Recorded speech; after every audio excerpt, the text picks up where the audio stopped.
Olá, terceiro ano A, FD, disciplina prática de formação. Fiz um vídeo longo sobre a construção do pensamento da linguagem Vygotsky e agora eu vou terminar de fazer essa obra e comentar alguns aspectos. Eu tinha parado ali no o conceito em si e para os outros se desenvolve na criança antes que se desenvolva o conceito para si. O conceito em si e para os outros, já contido no pseudoconceito, é a premissa genética básica para o desenvolvimento do conceito, no verdadeiro sentido da palavra. E ali eu tinha falado um pouquinho com vocês sobre os três tipos de pensamento: sincrético, por complexo e por conceito. Eu vou retomar no início desse vídeo agora, porque são os termos mais complicados de trabalhar. O conceito em si e para si. A criança ela tem todas as ferramentas para utilizar. Ela pode, por exemplo, escrever, pode saber escrever, ela pode saber ler, pode ser capaz de carregar um objeto, ter a habilidade necessária para pular de um espaço até outro, mas não significa que ela irá usar como nós utilizamos aquelas informações.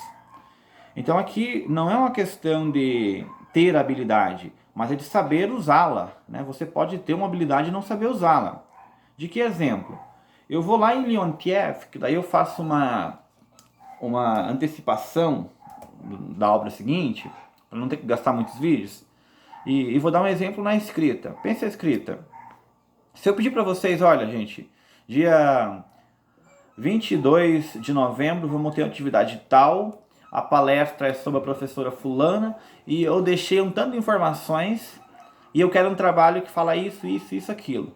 Enfim, deu um quadro de trabalho. O que você vai fazer para lembrar as informações do trabalho? Você vai sair de casa e vai lembrar na cabeça aquelas informações? Ou vai anotar? Normalmente você vai anotar no caderno, no celular, vai colocar uma marquinha no dedo para lembrar que tem alguma coisa para fazer, às vezes quando é uma coisa banal. Vai na geladeira e coloca um adesivo. Lembrar de ir em tal lugar. Despertador para tomar o remédio naquela hora. Então, nós temos várias habilidades que a criança também tem. Ela pode saber escrever, mas ela não tem a noção de usar essa habilidade. Ela pode saber desenhar, mas não consegue usar racionalmente essa habilidade. Por isso que o conceito em si está na criança. E para os outros também, os outros percebem esse conceito, mas ela ainda não é capaz de perceber e de usar logicamente as informações e as ferramentas que ela possui, tá? Então não é só desenvolver ferramentas e novas habilidades, é fazer com que a criança possa usar essas ferramentas que tenha de modo mais racional, mais humano possível. Não sei se eu me faço entender nessa situação. A criança entende direita e esquerda? Entende. Preciso ficar trabalhando direita e esquerda com a criança? Se ela já sabe o que é direita e esquerda, por que eu faço uma brincadeira no qual ela tem que se movimentar o direita e esquerda?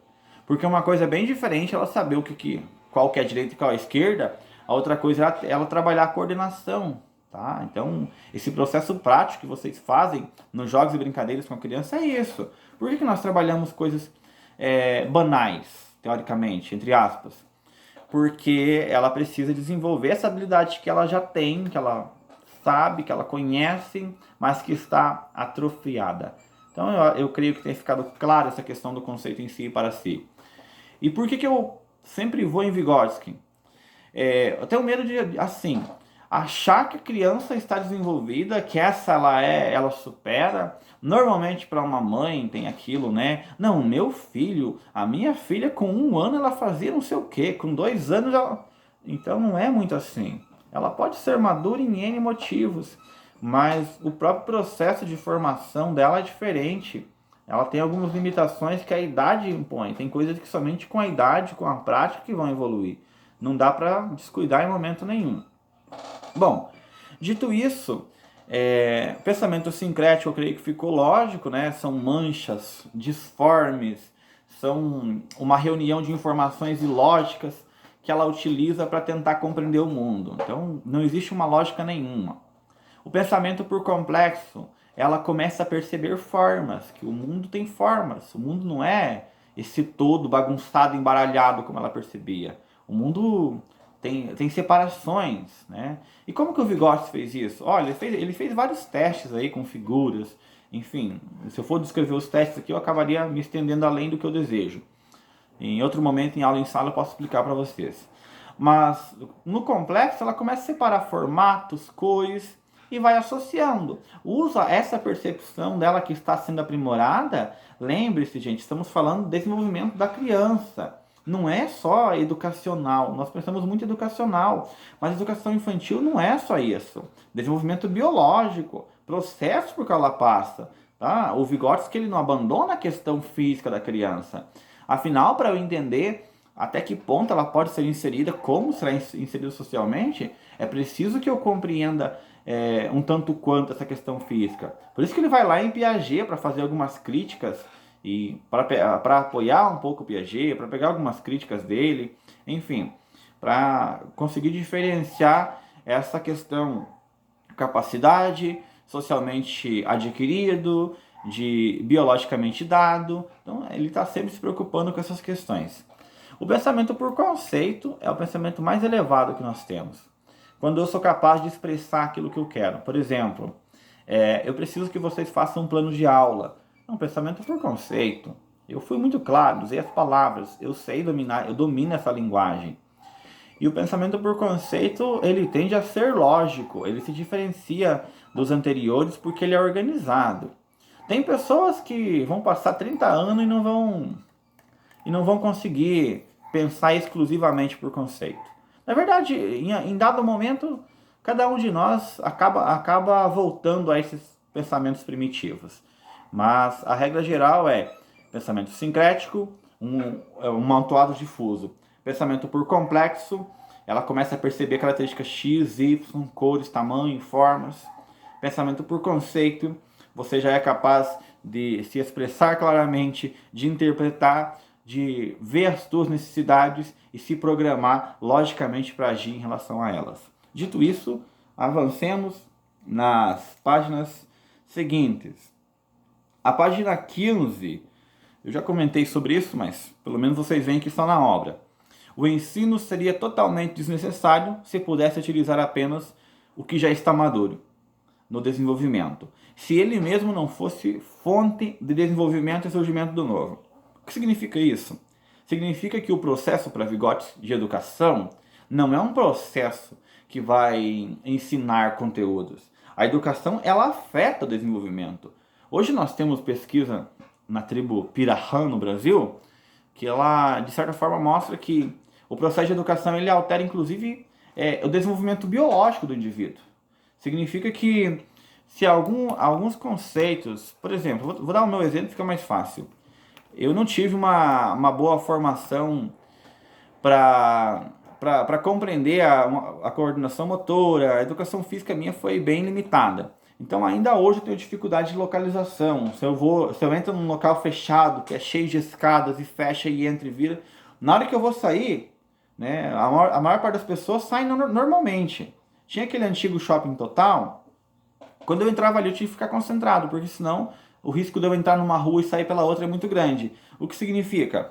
Parte do que é genético meu ali foi prejudicado por não ter desenvolvimento.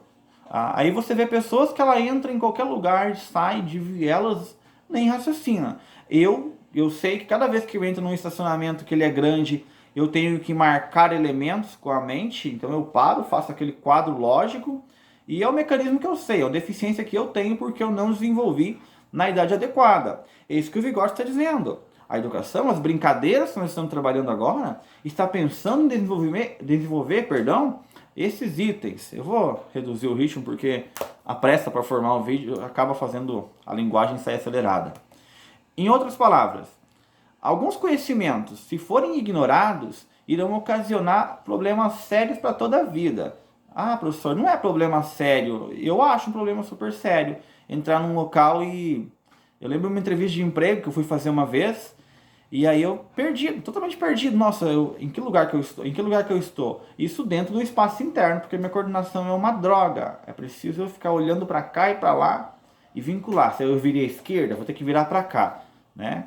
Já uma pessoa que tem a coordenação trabalhada desde cedo não vai ter esses problemas.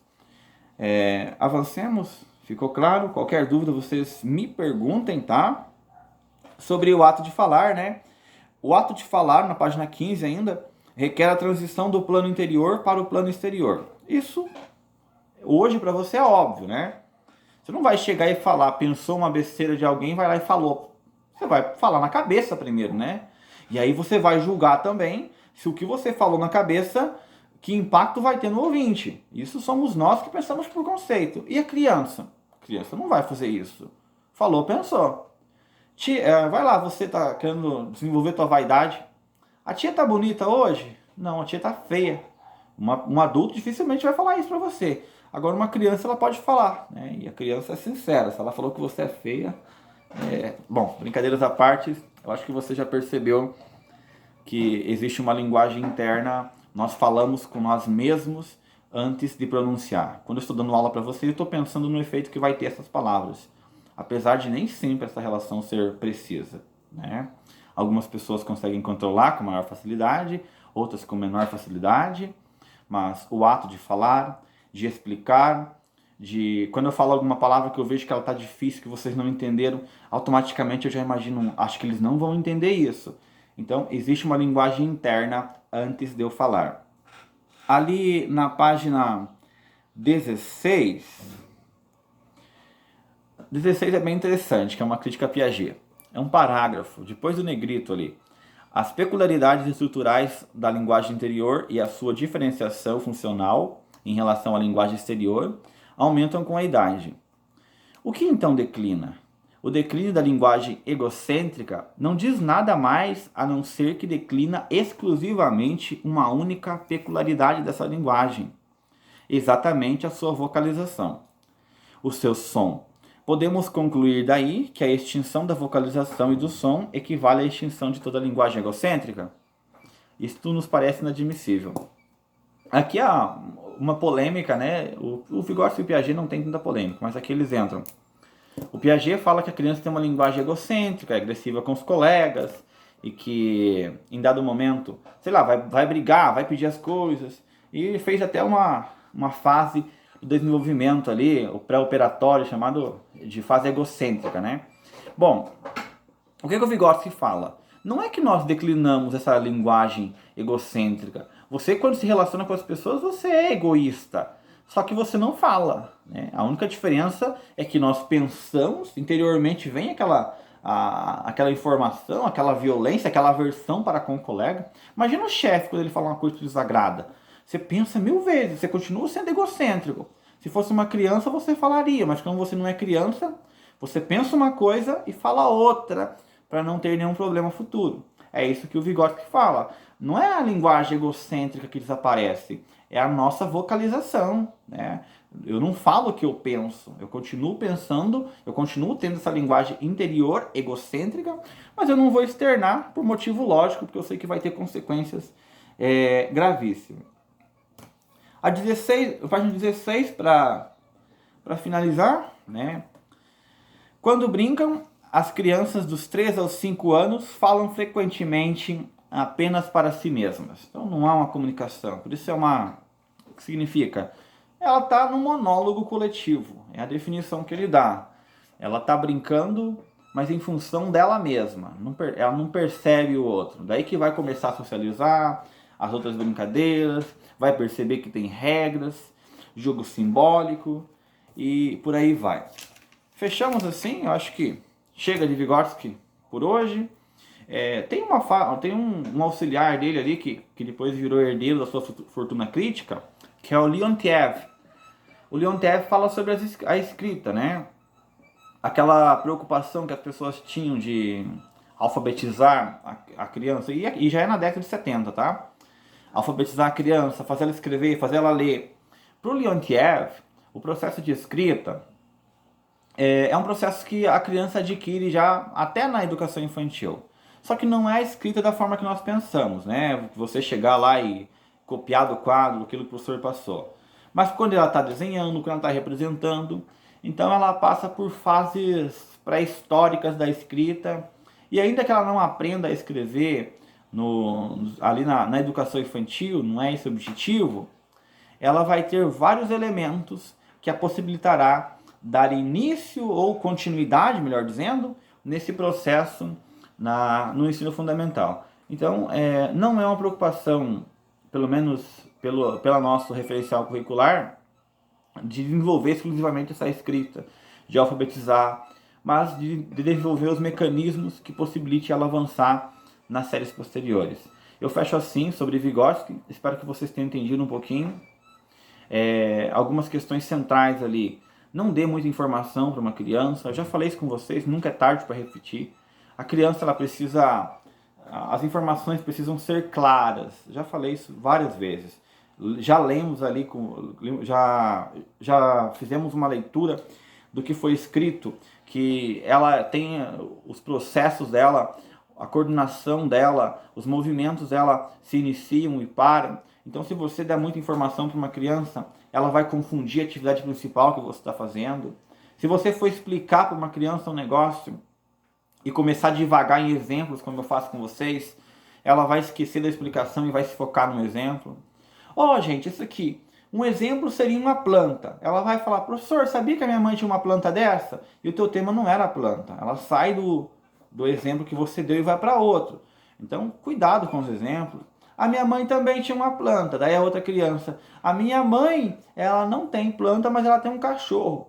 Teu assunto está aqui, teu tema está aqui. Foi lá para o espaço porque você abriu para a criança. Então, seja mais direto no que você precisa. Se você mandar ela, eu dei sempre o exemplo da água, dei presencialmente, eu vou fazer de novo. Se você falar para um adulto, leve a água para fulano de tal, cuidado com o cachorro Rex que está amarrado ali do lado da escada, passe pelo lado direito, porque se você passar pelo esquerdo, é perigoso ele te pular, porque ele é muito sem vergonha. O adulto vai absorver as informações e vai fazer exatamente o que você falou, evitando o cachorro. A criança, se você falar alguma coisa, ela vai se preocupar com o cachorro e a coordenação do copo dela vai embora. Vai derrubar o copo no início. Então as informações têm que ser claras e quanto menos informações para ela, melhor. Senão ela não consegue focar nas atividades que você propõe. Certo, gente? Qualquer dúvida aí, as zonas de desenvolvimento eu preciso que vocês entendam sobre ela. Está diretamente relacionado com o que nós entendemos como campos de experiência no referencial curricular da educação infantil do Paraná. Muito obrigado. Qualquer dúvida já sabem.